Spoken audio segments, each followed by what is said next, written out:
합장일배 올리겠습니다. 반갑습니다. 반갑습니다.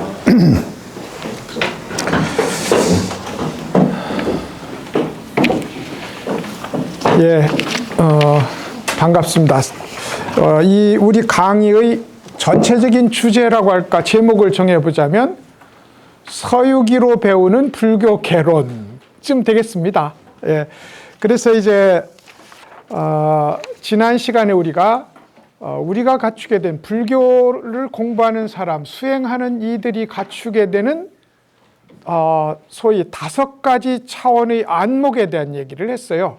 그리고 사실 그 안목의 변화 차이는 2가지입니다. 하나는 범위가 확대된다는 뜻이고, 다른 하나는 경계가 사라진다는 뜻입니다. 예를 들어 천하는 공간의 장애, 물질적 공간, 물질의 장애를 벗어났기 때문에 이제 장애를 한번 허무는 게 되잖아요. 근데 이제 해안이라는 것은 나를 집착하는 이 집착을 내려놓고 모든 것이 연기로 인해서 생겨난 것임을 아는, 실체가 없는 것임을 아는 눈이므로 역시 나를 고집하는 장애가 소멸되었어요. 또 그런가 하면 공 또한 집착의 대상이 될 수 있거든요. 만사 공이라는 거 참 편하거든요. 무책임한 편안함이 있어요. 공이라는 거에 대는. 근데 실제로는 우리는 집으로 돌아가면 누군가의 아버지고, 누군가의 어머니이고, 누군가의 형제이고, 누군가의 아들이고 딸이라고요. 그러니까 그런 관계성에 대해서 우리는 자유로울 수는 없는 겁니다. 그리고 거기에 충실한 것이 불교를 믿는 사람의 입장이기도 하고요. 그래서 공에 대한 편안한 집착을 다시 놓고 우리에게 모양으로 드러나고 차별로 드러나는 일에 최대한 충실하고 거기서 진리를 실현하고 발견하는 것, 이것이 법안입니다. 그리고 나서 이제 드디어 이 세상 불법 하나 낱낱의 불법과 한 몸이 된 눈으로 아는 것, 이겁니다. 내가 그것을 보지 않아요. 한 몸의 입장에서 아는 것을 굳이 붙이자니 눈 안자를 붙였습니다. 이거는 결코 내가 그것을 보는 방식으로는 실현되지 않는 차원이라고요. 한 몸으로 법과 하나 되어서 아는 일, 이걸 굳이 표현하자니 눈 안자를 써서 불안이라고 표현했다고요. 그래서 이제 전체적으로 이 5개의 눈은 보는 범주, 차원의 확산이 있었고, 다른 한편으로는 장애의 무너뜨림이 있었다. 그런 의미에서 눈의 진화가 일어난다. 이게 불교의 전부다. 이렇게 이제 얘기를 했어요. 오늘은 이제 불교 수행의 지위 혹은 점차, 계단에 대한 이야기를 해드릴까 싶습니다. 이제 마침 다음 주가 우리가 이제 부처님 오신 날이네요. 부처님 오신 날이다. 부처님께서 이제 마야분인에게서 이렇게 태어나시자마자 7걸음을 걸으시면서 천상천하 유아독존을 선언하셨다로 시작되는 이제 부처님 생애라는 게 있다고요. 우리는 그 생애에 좀 집중할 필요가 있고, 또 사실 모르는 바도 아닙니다. 또 어떨 때는 신비하고 감동적인 스토리들로 엮어져 있는 것을 우리는 마음속에 담고 있어요. 불교도라면은 그걸 자꾸 음미하고 회상해 보면, 그러면서 이제 여기 와서 부처님을 이렇게 쫙 노려보면서 저 양반이 저랬단 말이지? 이렇게 이제 한번 살펴보는 거예요. 계속 살펴보면 이게 만만치 않은 거예요. 그 하나하나의 사연들이. 그러면서 점점점 부처님에 대한 사랑, 부처님에 대한 존경, 부처님에 대한 동경, 이런 것들이 일어나게 됩니다. 이것이 없이는 우리가 불교도가 되기 어려워요. 나는 이렇게 사는데 부처님은 저렇게 사셨구나. 나도 부처님 같이 라는 생각이 들지 않으면 공부되기 어렵습니다. 그래서 이제 내 삶에 대한, 말하자면 좀 심각하게 말하면 절망, 조금 점잖게 말하자면 성찰에서부터 시작돼서 부처님 생애에 대한 동경, 부처님 생애에 대한 이해, 여기 이제 도달하는 거예요. 이게 우리 불교도로서의 이 토양을 만들어요. 이게 토양입니다. 그걸 우리는 이제 믿음이라고 표현을 합니다. 불교는 믿음의 종교인데 부처라는 절대적 존재를 믿는 것이 아니라 나와 똑같은 이가 어떻게 했길래 저렇게 완전한 경지에 올랐을까 하는 감탄과 놀라움을 가지고 부처님의 전생애와 설법을 본다고요. 그러면 그 생애에 대한 믿음, 존경, 그리고 그분이 말씀하신 진리에 대한 신뢰 같은 것이 일어나요. 신뢰 같은 것이. 그것이 이제 우리 불교도를 일어서게 하는 토양이 되고 그걸 믿음이라고 부릅니다.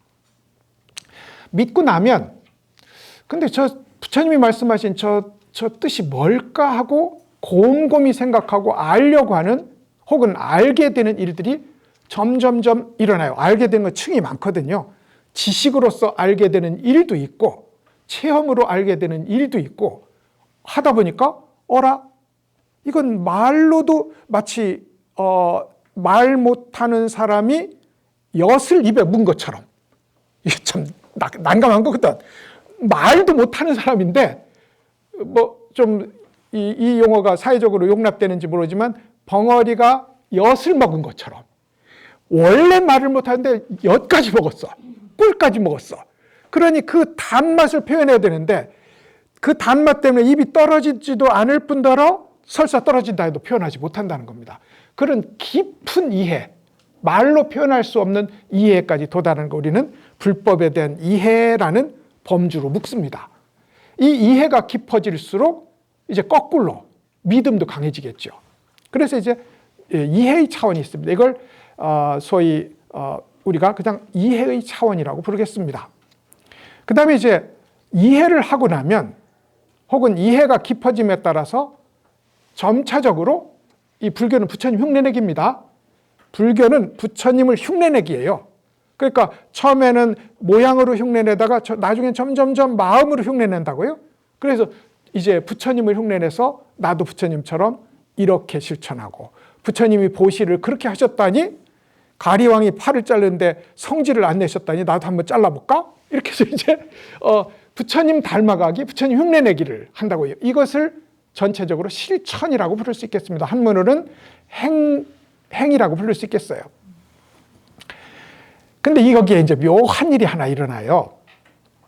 열심히 실천을 하다 보면 열심히 실천하는 나가 없어져요. 이건 사회생활에도 있습니다. 열심히 하다 보면 나 하고 나를 의식하는 일이 사라지게 되는 자리가 있어요.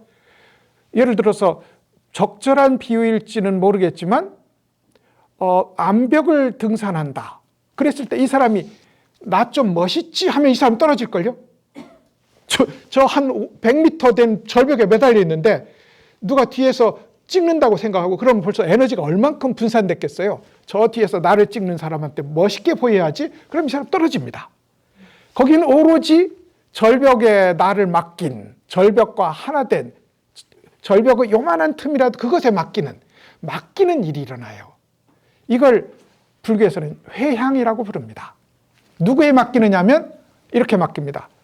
나를 이렇게 이끌어주는 부처에게 맡김.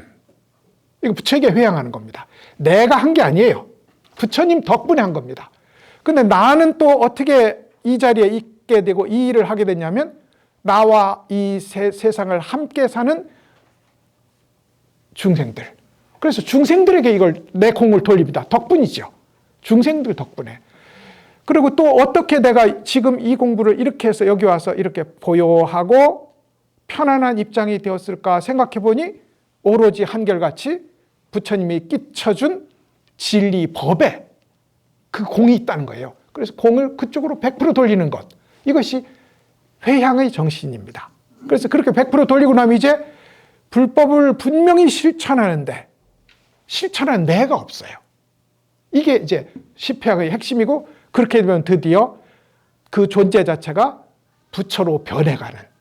이제까지는 내가 있어서 흉내내기였는데 내가 사라지고 나서 이제 본래 부처가 살아나서 껍데기를 벗어내고 부처의 새살이 돋아나는 그 단계가 10단계가 있어요. 이걸 십지라고 부릅니다. 그래서 보살의 52위가 있는데 제가 그 밑에 52위 영락경이라는 곳에 메모를 해두었어요. 읽어보실까요? 이건 가장 자세한 방식입니다. 읽어보시죠. 십신, 십주, 십행, 십회향, 십지, 등각, 묘각. 예, 십지까지는 이제 제가 설명을 드렸고, 등각은 같을 등자니까 부처님과 똑같은 깨달음을 성취했다는 겁니다.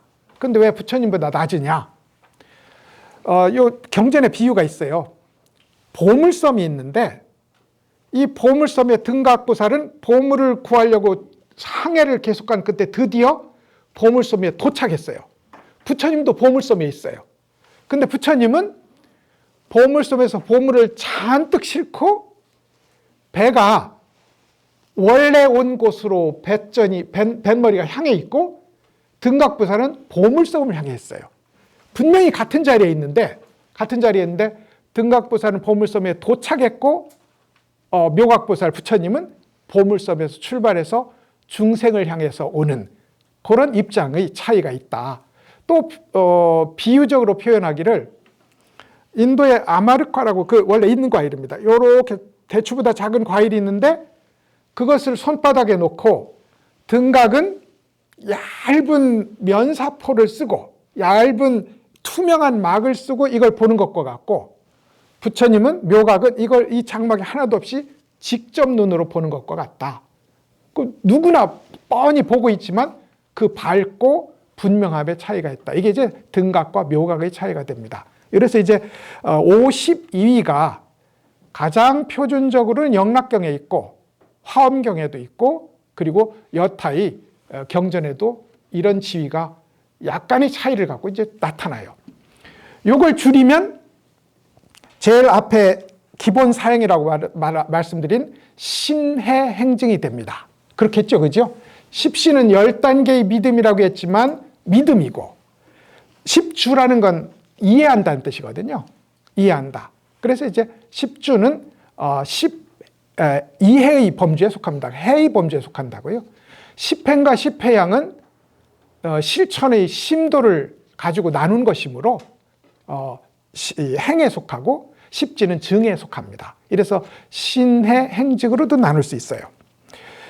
이 서유기의 주인공 중에 하나이신 현장 스님이 중국에 퍼뜨렸던 유식에서는 유식오위라는 것을 제시합니다.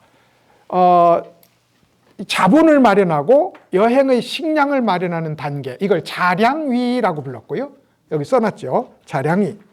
그 다음에 여기서 이제 더 열심히 나가서 마지막 급피치를 올리는, 이게 마지막 마라톤 하거나 달리기 하려면 마지막 골인 지점에 급피치를 올릴 거 아니에요. 급가속을 하는 이 자리를, 최고의 노력을 기울이는 자리를 가행위라고 불렀어요. 흥미로운 것은 여기에 십신, 십행, 십신, 십주, 십행, 십회향의 모든 단계가 여기 들어가요. 가행위까지. 그리고 나서 통달위부터는 성인의 지위인 초지에 들어갑니다. 그러니까 우리 이 대승불교는 여러분 소승에서 깨달았다고 하는 지점부터 출발합니다. 이 지위론을. 그것은 대승이 위대하다는 말로 예전에는 표현을 했지만 지금으로 보면 수행의 끝없는 노력이 수행에서 중요하지 깨달은 흔적이 중요하지 않다는 대승의 입장이 여기에 이제 드러나 있어요. 그래서 이제 통다리는 우리로 치면 진리의 모습을 본 것이고, 그리고 수습이는 거기서 이제 진리의 모습을 직접 보았으니 스스로 그것이 되어가는 자리고, 구경이는 직접 부처가 되는 자리입니다. 그래서 이렇게 이제 아마 오늘 제가 말씀드릴 것은 통달위라고 부르는, 말하자면 이런 겁니다. 에베레스트가 있어요. 에베레스트 가고 누가 옆에 와서 나 에베레스트 갔다 왔어, K2 갔다 왔어 하고 자랑을 하면 나도 가고 싶어, 그렇게 되잖아요. 가본 사람이 있어야 가고 싶어가 일어납니다. 이게 십신의 단계가 될 것 같고, 가고 싶으니 정보 수집을 해야 됩니다. 정보 수집도 하고 장비도 구해야 돼요. 이런 거 입고 갈 수는 없는 겁니다. 운동화 신고 갈 수는 없을 거잖아요. 장비 구입도 해야 되고 체력 훈련도 해야 돼요. 체력 훈련도. 이게 10주쯤 됩니다. 이게 10주죠. 그러고 나서 이제 직접 가야죠. 근데 가면 그 긴 길, 아직 등산도 아닌데 베이스 캠프까지 가는 직접 걷는 과정이 필요하다고. 이게 10행이라고요. 근데 가다 보면 고산병이 오네? 그럼 돌아와야죠. 욕심내면 안 됩니다. 고산 등반할 때 제일 많이 죽는 게 사실은 고산병이랍니다. 재난이 아니라. 그러니까 몸이 이상하면 무리했다 싶으면 다시 본래 자리에 돌아서 새로 가야죠. 아마 억지 비용이긴 하지만 다시 내려오면 되는 겁니다. 이걸 10회양이라고 할 수 있을 것 같고, 그래서 충분한 준비가 되면 베이스 캠프를 차려놓고 이제 8,800 얼마일지 모르지만 그 산을, 왜 얼마일지 모르냐면요, 산이 자꾸 높아져요. 그게 자꾸 높아진답니다. 2m씩, 2m씩. 지금은 공식 기록보다 높아져 있어요. 내년엔 더 높아질 거라네. 그게 지각 변동 때문에 그렇답니다. 그래가지고 여하튼 그걸 이제 집중 공략하는 단계가 있을 거 아니에요. 에베레스트를. 이걸 이제 10지라고 부를 수 있을 겁니다.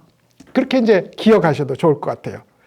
그런데 정식으로 에베레스트라는 산을 내 눈앞에 딱 두고 거기서 한 걸음 한 걸음 걷기 시작하는 자리가 통달 위라고 해요. 통달 위.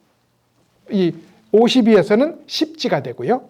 그렇게 이제 이 지위에 대한 이야기들이 쭉 있게 됩니다. 이 지위로는 좋은 점과 나쁜 점이 있어요. 좋은 점과 나쁜 점이 있어요. 불법은 모든 교리에서 지위에 대한 논의를 다 했어요. 심지어 성철스님은 한 번 깨달으면 2로 영원히 깨닫는다 했거든요. 그럼에도 불구하고 성철스님은 법문을 하면서 계속 지위론을 걷다 대입해요. 아직 10지 등각이 아니다. 8지가 아니다 하고 지위론을 가져다 계속 대입합니다. 그 말은 성철스님이 지위가 없다는 뜻이 아니라 견성, 깨달음이라는 것은 교학에서 말하는 모든 지위를 궁극으로 뛰어넘은 자리라야 견성이라고 할 수 있다. 이걸 설명하기 위해서지 지위가 없다는 생각을 안 하셨어요. 성철스님만 해도. 그럼 다만 아무리 높은 등각의 지위라 할지라도 8지 불태전보살이라 할지라도 거기에 머무르면 안 된다. 이런 주장으로 성철스님은 도노돈수를 주장을 이제 했습니다. 그래서 이제 뭐 그런 얘기가 이렇게 있고, 제일 감격적인 전화기, 예, 뭐 그냥 전화기를 삼아서 공부하지요, 뭐. 제일 들어보시죠. 제일 감격적인 지위로는 화엄경에 있어요. 왜냐하면 화엄경 전부가 지위론입니다. 그러니까 우리가 화엄경을 개론적으로 말하면 7장소 9번의 설법이 있어요. 7장소에 9번의 설법이 있고 품으로 치면 38품의 설법이 있어요. 근데 그걸 쪼개보면 십신품, 십주품, 그리고 십행품, 십회양품, 십지품이 있는 거예요. 그러니까 화엄경은 십지설법이다. 이렇게 봐도 될 정도로, 그런데 읽어보면 이제 서유기보다 더 재미있는 무궁무진한 이제 상상의 이 장면들이 거기 펼쳐진다고요.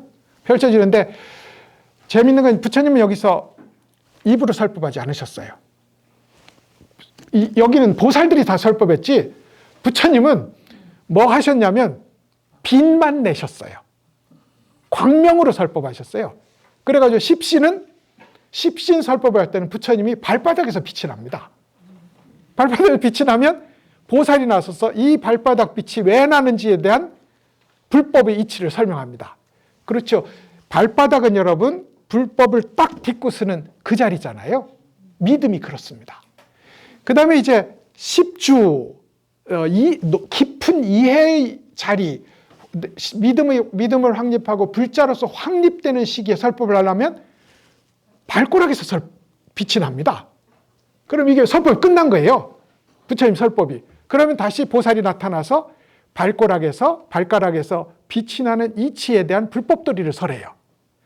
그러고 나서 이제 걸어가려면 발등이 작용해야 되잖아요. 이렇게. 그래서 십행을 품의 설법을 할 때는 부처님이 발등에서 빛이 나요.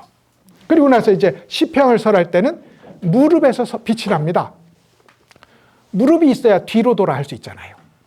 예? 무릎이 있어야 방향을 돌릴 수 있잖아요. 회향할 수 있잖아요. 그래서 무릎에서 빛이 납니다. 그래서 그 다음에 십지는 최고의 자리니까 미간 백호에서 빛이 나요.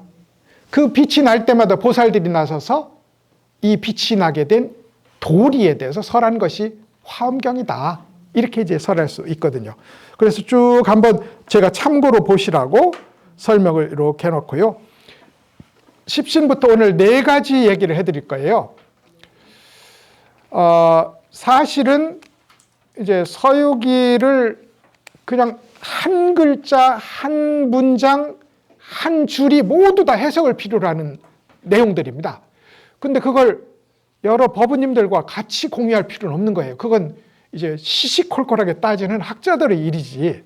그래서 저는 이제 그렇게 한 글자, 한 대목, 한 줄을 해석할 수 있는 시스템을 갖고 있다고 생각합니다만 법부님들과 공부는 불교 얘기를 해야 되니까 그래서 이제 오늘 4가지 얘기를 후다닥 하면서 이 소위 우리가 거치게 되는 이 지위가 우리에게 무엇을 시사하는지, 우리에게 뭐 하라는 건지 그 얘기를 한번 확인해 보고자 합니다. 십신의 얘기입니다. 믿음은 여러분 모든 공덕의 어머니고 부처를 태어나게 하는 본 바탕이기도 합니다. 믿음이 없으면 아무것도 없어요. 믿음이 없으면. 근데 이제 믿음은 있잖아요. 우리 마음에 믿음이라는 걸 계산해 보면 이게 다 마음 먹기입니다. 마음 먹기예요. 그래 제 개인적 얘기를 잠깐 해드리면 어떤 이제 교학이 높으신 스님에게 젊은 친구들을 제가 한번 소개시켜 드렸어요. 그래 이제 젊은 불자들도 큰 스님을 자꾸 만나야 되거든요. 그래서 이제 큰 스님을 뵙게 했더니 그 중에 하나가 용기 있게 이렇게 말하는 거예요. 이게 우리 입장이기도 합니다. 잘 들어보세요.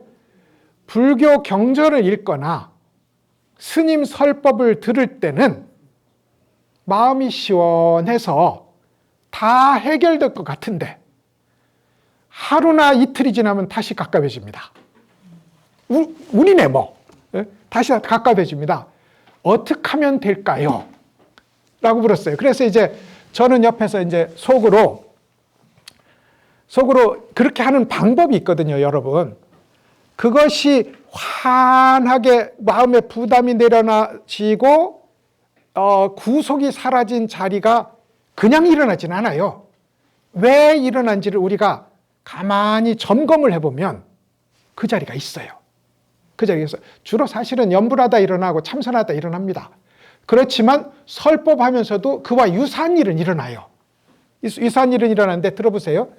저 같으면 그 마음이 해방되는 그 계기를 잘 알아서 그걸 상기시키는 암호를 하나 정해놓겠다. 저는 화두선 하는 사람이니까 간화선 하니까 간화선 이목구가 암호잖아요. 거기로 데려가는 이 일종의 장치거든요. 관세음보살, 옴마니반매옴 이것이 무엇인고 이게 우리가 체험한 그 자리로 데리고 가요. 그래서 그걸 잘 기억하고 거기다 암호를 걸어두었다가 수시로 이것이 무엇인고 혹은 관세음보살 혹은 옴마니반매옴 하면 된다 이렇게 대답할 거거든 저는. 이러면 이걸 제 식으로 붙이면 수행공학입니다. 정치공학이라는 말이 있듯이 수행공학적으로는 이렇게 말씀드릴 수 있어요. 근데 그 스님은 그렇게 말씀 안 하더라고요. 왜냐하면 그 질문하는 사람이 충분한 수행이 준비가 되지 않은 사람이야. 이제 30살도 안 됐는데 뭐. 그러니까 스님은 딱 한마디로 이렇게 말씀하시대. 어떨 때나 어떨 때 마음 쓸 때나 항상 그것보다 1cm 더 크게 마음을 써라. 그럼 되겠지요. 그냥 크게가 아니라 그것보다 1cm만 더 크게 마음을 써라. 그러면 네가 얘기한 그 소위 문제 해결되는 현장을 수시로 만나게 될 거다. 1cm만 필요한 거거든요. 1cm만 더 넓게 쓰면 문제는 다른 차원으로 옮겨가니까 말이죠. 그렇게 말씀하시더라고요. 그래서 믿음이라는 건 그렇게 마음먹기입니다. 1cm만 더 크게 마음 쓰기, 용심하기의 문제라고요. 이 얘기를 제가 얘기를 하나 해드리죠. 석가모니 부처님이 손오공을 오행산에 가뒀어요. 그 엄청 흥미로운 얘기였지만 간단하게 지난번에 일괄했었고요. 오행산에 가뒀어. 이제 손오공은 갇혀 있잖아요. 그러고 나서 다시 부처님이 영취산으로 돌아가셔서 가만히 이 사대부주를 살펴보니까 남선부주 백성들이 제일 불쌍해. 우리 남선부주 백성이 불쌍해. 그래서 불법이 제일 필요한 곳이라는 걸 알게 됩니다. 그래서 자, 우리 남선부주 백성들이 제일 불쌍하니 이 불법을 대승불법을 받아서 공부할 수 있어야 되는데 그 불법을 구하러 올 사람을 선발을 해야 되겠다. 불법은 부처님이 주는 게 아니잖아요. 이 뜻 있는 자, 마음 가진 자가 구하는 거지. 부처님이 내려주는 건 아니라고요. 그래서 이제 관세음보살이 앉아 있다가 제가 갔다 오겠습니다. 그래서 이제 중국으로, 이건 중국 책이니까 중국으로 이제 소위 구도자를, 서천으로 와서 법을 구할 구도자를 선발하러 갑니다. 가는데 이렇게 내줘요. 금난가사 한 벌. 금난가사라는 건 우리가 이제 이 가사를 1000조각을 냈잖아요.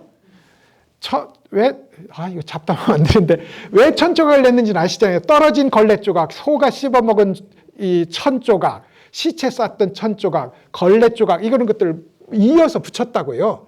그러다 보니까 이렇게 조각조각이 됐다고요.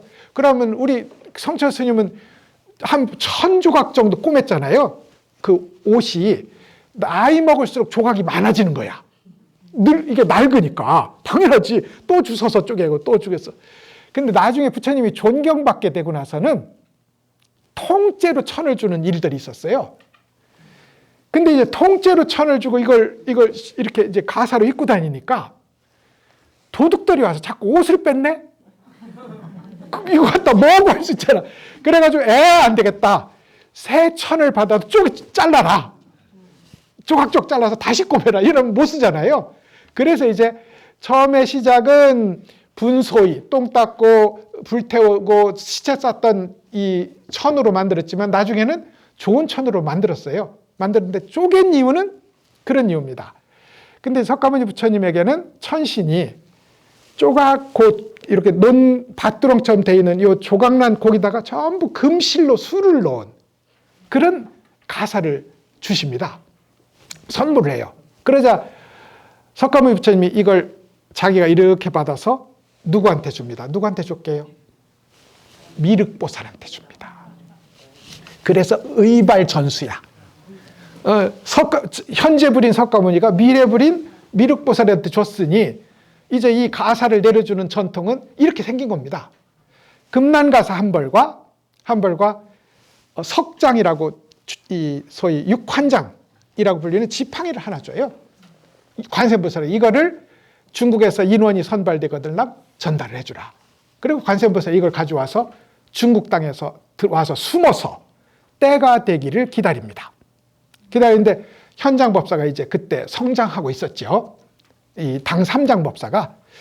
그런데 이제 그때 마침 당나라 태종이라는 위대한 왕이 있었는데 이런저런 인연으로 해서 불법을 깊이 믿게 됐어요. 그래서 이렇게 죽은 사람 저렇게 죽은 사람 고혼들을, 외로운 홀령들을 대대적으로 천도하는 수륙제를 여는데 그걸 주관할 대표 스님을 선발했더니 그게 현장 스님이에요. 현장 스님인데 현장 스님을 선발했어요. 했더니 관세음보살이 문둥이로 변해서 나타납니다. 가사하고 석장을 들고서 이거 사세요. 싸구려라고는 안 했어요. 얼마입니까? 하니까 요건 5,000냥. 요 가사는 석장은 2,000냥. 요즘으로 치면 이건 5억, 이건 2억 이쯤 하는 겁니다. 너무 비싸요. 왜 이렇게 비싸요? 그러니까 이제 그러면 비싸면 2년 넘는 사람은 못 사는 겁니다 하고 이제 하는데, 그때 소우라는 재상이 지나가다가 마침 우리 황제께서 큰 스님을 하나 발굴해서 온갖 존경을 다 하고 있는데, 그걸 좀 황제한테 가서 보여줍시다. 그래서 황제한테 보여주니까 얼마냐? 5억, 2억이다. 이렇게 말을 해요. 그러면서 한마디를 더 붙여요. 2년 있는 사람에게는 공짜입니다. 2년 있는 사람에게는 공짜입니다. 그래서 이제 그러면 내가 현장이라는 스님에게 줄 거다니까 가사하고 석장을 턱 맡기고 가요. 그리고 나서 이제 황제가 이 옷을 내려줬겠지요. 내려주고 이제 수륙제, 영혼들을 위로하는 설법을 하는데 관세음보살이 또 나타납니다. 문둥이로. 문둥이로 해서 당신이 하는 설법은 죽은 자를 새로 살려서, 아시겠어요? 죽은 자를 새로 살려서 하늘에 올라가고 도를 성취하게 하는 그런 대승법이 아닙니다. 소승법입니다. 이렇게 얘기를 해요. 그럼 대승법은 뭡니까? 하니까 이제 대승법이 서천에 대승 3장으로 있다는 것을 이제 말을 해줘요. 그때 이제 삼장법사가 그러면 제가 서천에 가서 법을 구해오겠습니다. 여기까지가 신장이에요. 믿음의 스토리라고요. 왜 믿음에 대한 스토리인가 들어보세요. 제가 부처님 봐야 믿음이 생긴다고 했잖아요. 초파일에 천상천하 유화독존 한 걸 감동적으로 봐야 우리가 불자다. 그러면 부처님은 우리에게 지금 뭘로 내려왔냐면 가사로 내려왔죠. 부처님이 그 가사를 후계자에게 줬잖아요. 가사를 입으면 이 천마들이, 하늘의 요마들이 부처님 위실력을 믿고서 달려들지를 못한다는 거예요. 가사나만 걸치면. 불법 집안에 그런 말이 있어요. 말이 있는데, 가사는 모양으로서의 부처님입니다. 지팡이는 왜 들고 다녔냐면 소리나라고 들고 다녔어요. 그래서 여기에 고리가 달려 있잖아요. 6개도 달려있고 4개도 달려있고 여러 개 달려있어요. 우리는 6개인데 육바람일 때문에 이걸 들고 쿵쿵 하면 짤랑짤랑합니다. 그러면 벌레들이, 짐승들이 이 소리를 듣고 피해요. 그래가지고 소리로 나타나는 부처님 석장, 모양으로 나타나는 부처님 가사. 우리 믿음은 여기서부터 시작된다고요. 여기서부터 시작되어서 드디어 어느 경지에 도달하냐면 중국 장안에 숨어있는 관세음보살이 숨어있다. 이건 어마어마한 믿음이거든요. 이 장안 땅에 관세음보살이 아무도 모르게 숨어있어. 그럼 어디 있을까요? 어느 곳에나 있다 이 말이죠. 어느 곳에나. 근데 우리 눈앞에 나타날 때는 가장 천하고 가장 추한 모습으로 나타날 수 있다. 그게 문둥이의 모습입니다. 관세음보살은 고귀해야 될 텐데, 그래가지고 막 현장 스님한테 당신이 하는 것은 소승법이지 대승이 아닙니다 하니까 황제가 뭐라 합니다. 당신이 뭐 한다고 그렇게 소승이니 대승이니 비판을 하느냐. 그러니까 관세음보살이 문둥이에서 말이죠. 문둥이에서 갑자기 그럼 당신이 대승법을 설해봐라. 그러니까 문둥이에서 갑자기 단 위로 오르더니 다시 하늘로 올라가서 관세음보살이 본래 30 이상 80종호를 드러내는 겁니다. 문둥이에서 30 이상 80종호까지 격이 없어요. 간극이 없다고요. 찰나에 문둥이였다가 찰나에 30 이상 80종호의 보살이라고 해요. 이게 보살이 본 뜻입니다. 보살은 보디, 사트바잖아요. 보디는 깨달음, 사트바는 중생이거든. 사트바는 문둥이, 보디는 보살이잖아요. 관세음보살. 그러니까 각 유정이야. 깨달음과 중생이 하나로 뭉친 게 보살인데, 이렇게 문둥이와 하늘의 오색구름 위에 올라가 있는 관세음보살이 한 몸임을 아는 것, 이게 대승불교 믿음의 첫 출발입니다. 그러니 여러분, 탐진치 버리고 개정에 성취하겠습니까? 이게 아닌 거예요. 탐진치를 버리고 별도의 개정회를 성취하는 게 아니라 탐진치를 바로 보는 그 일이 개정한 거예요. 이게 대승입니다. 소승은 버리고 성취합니다. 번뇌를 버리고 속박을 풀고 해탈합니다. 근데 대승은 있는 번뇌, 그것이 바로 보리다. 이것이 대승이라서 죽은 자를 살리는 겁니다. 죽은 자는 번뇌고 살리는 건 죽은 자가 곧 개정회가 되는 거예요. 탐진치가 죽은 자를 살리는 길이라고요. 그래서 이제 이렇게 믿음에 대한 이야기가 이제 이 서유기에서 직접 나온 겁니다. 믿음의 가치에 대해서 한번 생각해 보시죠. 믿음은 제가 마음 먹기라고 했는데, 만약에 우리가 정말 우리 눈앞에서 문둥이가 천상의 오색 구름 위에 관세음으로 바로 찰나의 간격도 없이 변하는 모습을 본다면, 우리의 믿음은 이제 확고한 겁니다. 근데 못 보지요. 그리고 그건 볼 눈이 준비되지 않았으므로 못 보는 겁니다. 근데 이 믿음은 아까 말씀드린 것처럼 우리에게는 마음 먹기로 거듭 확인됩니다. 그러니까 여러분, 법당에 오면 갑자기 절하시면 안 돼요. 이 믿음의 기준에 의하면 일단 부처님을 째려봐야 됩니다. 부처님을 정말 주시하고 도대체 저 양반이 어떤 마음으로 어떻게 사셨기에 저런 가르침으로 저런 모습으로 우리에게 와 있나를 가만히 음미하고 성찰해야 돼요. 그리고 나서 부처님이 먹은 마음, 그 부처님이 먹은 마음을 나도 그렇게 먹겠다 하는 것이 출발이 돼야 돼요. 그냥 털포덕 앉아고 이먹고 하면 참선 안 됩니다. 제가 해봐도 그래요. 그래서 할 때는 처음에 몸을 가볍게 하고 몸을 앞뒤로 하면서 가만히 생각합니다. 부처님이 부처된 그런 인연에 대해서, 부처가 된 인연에 대해서, 이 삶이 공하지만 그와 동시에 이런 차별적인 모습으로 나타나서 부처를 증명하고 있는 이 현상, 진공묘유 현상을 가만히 생각합니다. 나라는 실체는 없지만 온 세상이 부처의 작용임을 보는 이 도리를 가만히 생각하고 나서, 그러고 나서 서서히 관세음에 들어가고 서서히 이목구에 들어가지, 앉자마자 이목구 하면 공부가 안 돼요. 그래서 가만히 와서 절하고 부처님도 째려보고 부처님 마음도 대보고, 이렇게 부처님을 하다 보면 제일 부처님처럼 마음 먹기 쉬운 게 뭐냐면 서원입니다. 서원 들어보시죠. 금강경에는 이런 서원을 합니다. 자, 들어보세요. 내 반드시 부처님과 동일한 안욕따라 삼맥삼보리의 법을 이루리라. 이게 하나로 하는 서원입니다.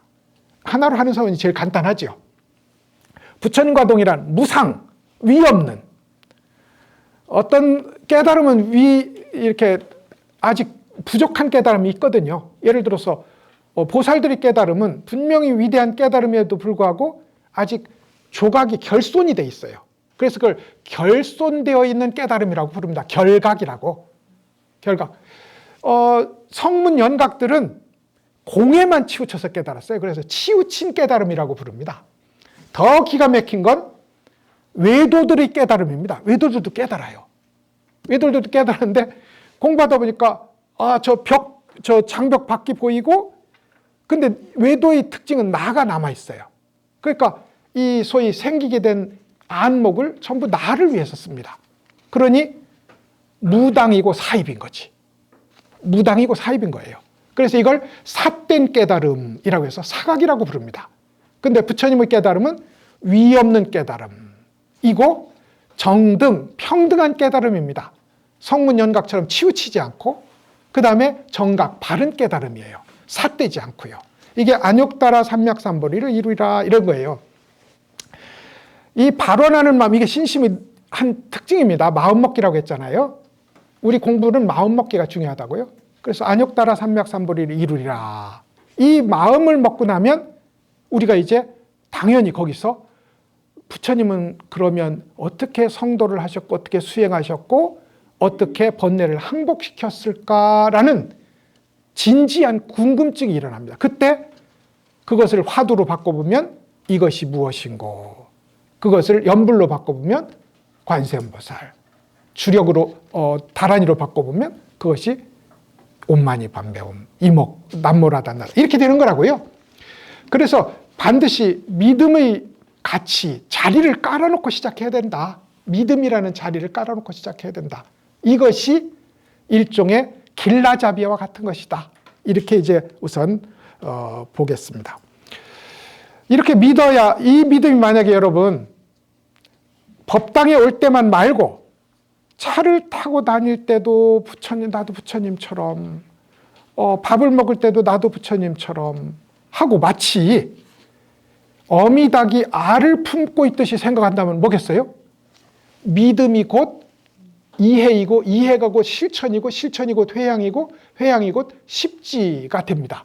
이걸 잊지 않고 어미닭이 알을 품듯이 놓치지 않고 나도 부처님처럼 안욕따라 삼맥삼보리를 성취하리라는 마음이 놓쳐지지 않으면 십지법문이 전부 통일돼요. 통일돼. 그래서 이렇게 잊지 않도록 어미닭이 알을 품듯이 해야 될 과제가 십신에 있습니다. 10가지인데 여러분, 10가지를 다 외울 수는 없습니다. 예전에 고려시대 때는 스님들 과거가 있었거든요. 그때는 이걸 다 외워야 됐어요. 뭐 이거 외우는 거야 뭐 얼마가 되겠습니까마는, 우리는 이걸 굳이 외워서 이 미름에, 이 제목에 너무 붙들려 다닐 필요는 없다. 믿음은 우리의 마음 먹기다. 부처님을 향한 마음 먹기다. 이것이 믿음의 정체라고 이렇게 이해해 주시면 되겠습니다. 십행에 대해서 잠깐 해드리죠. 이제 십주에 대해서요. 십주에 대해서 해드리죠. 십주의 법문은요, 두 번째 이렇게 넘겨보시면 있습니다. 십해라고도 부릅니다. 이해하는 일이거든요.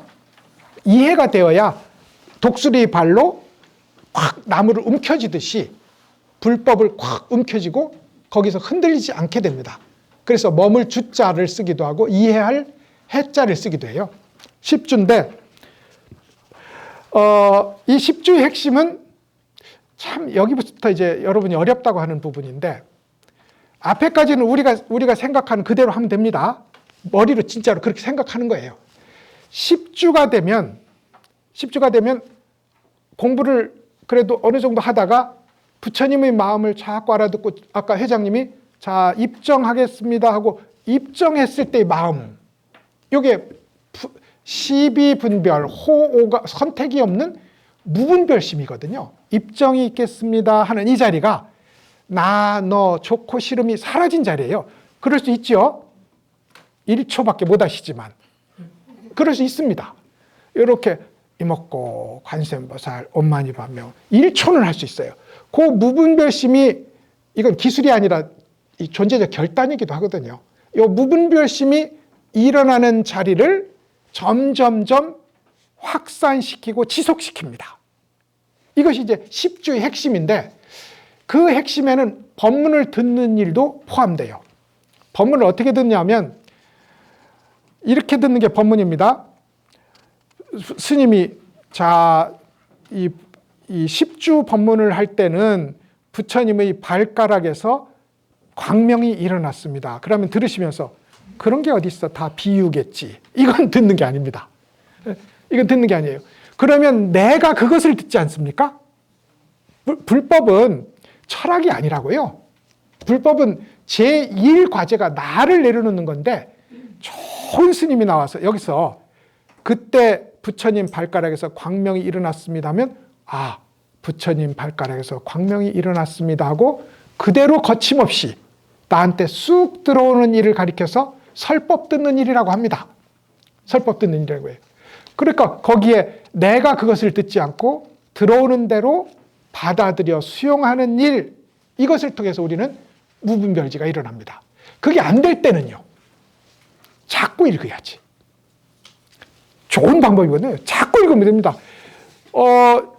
금강경을 자꾸 읽는 거예요. 여시하면 일시불제사이고. 그러다가 나중에 보니까 처음에는 여기가 사이국이란 말이지. 사이국은 뭐 이렇지. 교수가 말할 때 이렇게 말했고, 뭐 급고독은 이렇단 말이지 하고 다 글자를 따라가서 해석하다가 어느 순간에 갑자기 부처님 세계가 확 열리면서 부처님이 현재 그 자리에서 그대로 설법하고 있는 현장이 영화처럼 쫙 일어난단 말입니다. 이건 뭐 너무나 많은 사람이 증명했기 때문에 그러면 우리는 더 이상 생각으로 그걸 수용하는 게 아니라 전체 덩어리로 알아듣기 시작합니다. 그래서 깊은 이해에 도달하는데 여러 번 반복적으로 경전을 읽는 건 좋은 방법입니다.